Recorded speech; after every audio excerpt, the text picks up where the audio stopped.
श्रीरामपूरमध्ये Nevasa road overbridge जवळ बसच्या धक्क्याने एकाचा जागीच मृत्यू।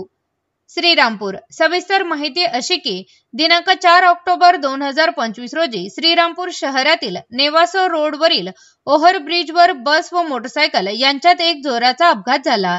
यामध्ये एका जणाचा जागीच मृत्यू झाल्याची माहिती मिळते आहे। दरम्यान घटनास्थळी धाव घेत पोलिसांनी पुढील कार्यवाही केली। प्राथमिकदृष्ट्या या अपघातात मयत झालेल्या इसमाचे नाव मोहसिन रफिक पोपटिया राहणार Fatima housing society ward number 2 Shrirampur असे असल्याचे समजते। परंतु मृत्यूचा सापळा ठरणारा हा ओव्हरब्रिज अजून किती बळी घेणार याची भीती नागरिकांना येथे आहे। येथून होणारी सध्याची वाहतूक वर्दळ पाहता हा ब्रिज अपुरा पडत आहे। त्यामुळेच असे अपघात घडत आहेत असे नागरिकांचे म्हणणे आहे। याविषयी स्पीड न्यूज मराठीने घेतलेला हा स्पेशल आढावा। ताज्या बातम्यांकरिता सबस्क्राइब बटन दाबून YouTube चॅनल सबस्क्राइब करा।